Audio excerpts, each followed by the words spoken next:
तर उपमुख्यमंत्री अजित पवार शरद पवारांच्या भेटीला गेलेले आहेत। अजित पवार बारामतीमधील गोविंदबाग निवासस्थानी दाखल झालेत।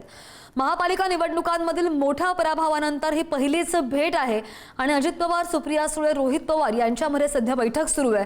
शशिकांत शिंदे आणि अमोल कोल्हे सुद्धा या बैठकीसाठी उपस्थित आहेत। महापालिका निवडणुकीमध्ये मोठा पराभव स्वीकारावा लागला आणि त्यानंतर या भेटीला बरंच महत्त्व प्राप्त होत आहे आणि अजित पवार, सुप्रिया सुळे, रोहित पवार यांच्यामध्ये सध्या ही बैठक सुरू आहे। महापालिका निवडणुकांमध्ये झालेल्या संख्याबळाच्या किंवा बदललेल्या संख्याबळाच्या पार्श्वभूमीवर स्थानिक पातळीवर सत्ता स्थापनेसाठी अजित पवार आणि शरद पवार एकत्र येणार का याकडे सुद्धा सगळ्यांचं लक्ष लागलेलं आहे आणि या संदर्भात आणखी जाणून घेणार आमचे प्रतिनिधी जय आपल्यासोबत आहेत। जय, काल झालेला मोठा पराभव पाहता सत्ता संघर्ष की समझोता हा प्रश्न आहे, या भेटीमागची कारणं काय समोर येत आहेत?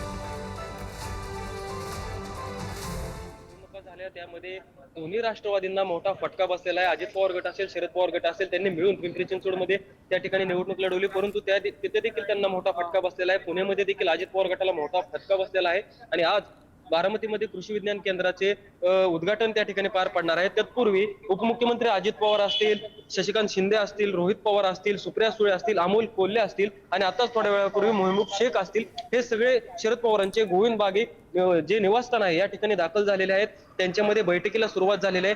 पाऊण तास उलटलेला आहे, तरी पण आतापर्यंत बाहेर कोणी आलेलं नाहीये। पाऊण तास झालं शरद पवारांच्या निवासस्थानी बैठक सुरू आहे। नेमकी कशा संदर्भात ही बैठक आहे अद्याप कळू शकलेलं नाहीये, परंतु या निवडणुकीच्या पार्श्वभूमीवरतीच ही बैठक असावी असं म्हणण्यात काय वावगं ठरणार नाही आणि येणाऱ्या पुढच्या निवडणुकांमध्ये आता दोन्ही राष्ट्रवादी काय निर्णय घेणार, येणाऱ्या या दोन्ही राष्ट्रवादी एक होणार का नाही यावरती देखील आता प्रश्नचिन्ह उठत आहेत। कारण की येणाऱ्या या निवडणुकीमध्ये आता अजित पवार असतील, शरद पवार असतील काय निर्णय घेतात हे पाहणे महत्त्वाचं ठरणार आहे। श्रद्धा, अगदी, पण आपण जर पाहिलं जय तर या दोघांमधलं जर राजकीय संघर्ष सर्वश्रुत आहे आपल्याला माहिती आहे, पण आज ते दोघं एकाच टेबलवर बसलेले आहेत, चर्चा होतीये, याचा अर्थ दोघांमध्ये काही तडजोड होऊ शकते का?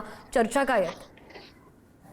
नक्कीच, कारण की अशी चर्चा आहे की दोघांमध्ये आता येणाऱ्या निवडणुकांसाठी दोन्ही राष्ट्रवादी एक होण्यासाठी काहीतरी तडजोड सुरू असावी अशी देखील चर्चा आता सुरू आहे।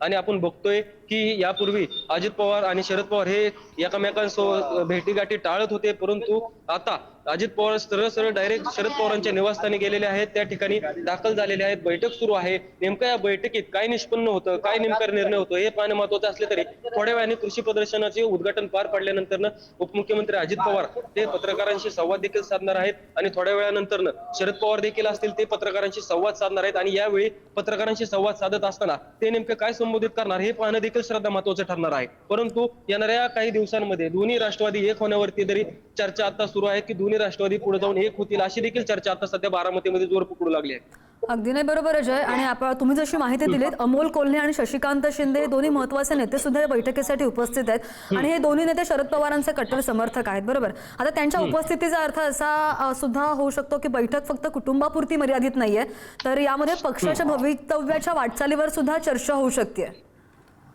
हो, नक्कीच, कारण की आपण बघतोय की मागं ज्यावेळेस पवार कुटुंब एकत्र येतं त्यावेळेस त्यांच्याकडनं सतत एक विधान केलं जाते की आमची राजकीय नेते कौटुंबिक बैठक त्या ठिकाणी पार पडलेली, परंतु आता जे शशिकांत शिंदे या ठिकाणी उपस्थित आहेत, अमोल कोल्हे या ठिकाणी उपस्थित आहेत, जे शरद पवारांचे जे निकटवर्ती आहेत, कट्टर कार्यकर्ते आहेत, ते देखील या बैठकीला उपस्थित आहेत। त्यामुळे आता ही बैठक ही कौटुंबिक नाही राहिलेली, ही राजकीय बैठक या ठिकाणी पार पडत आहे। आणि आता आपण बघू शकता की उपमुख्यमंत्री अजित पवारांची जी गाडी आहे ती आतमध्ये गेलेली आहे आणि थोड्याच वेळात आता ते बाहेर येतील आणि आपण पाहू शकतो की काही वेळात आता जे अजित पवार आहेत जे पत्रकारांशी संवाद साधणार आहेत त्यामध्ये आपल्याला कळेल की नेमकी भूमिका आता ते स्पष्ट करणार आहेत। श्रद्धा, अगदी धन्यवाद दिलेल्या सगळ्या सविस्तर माहितीसाठी।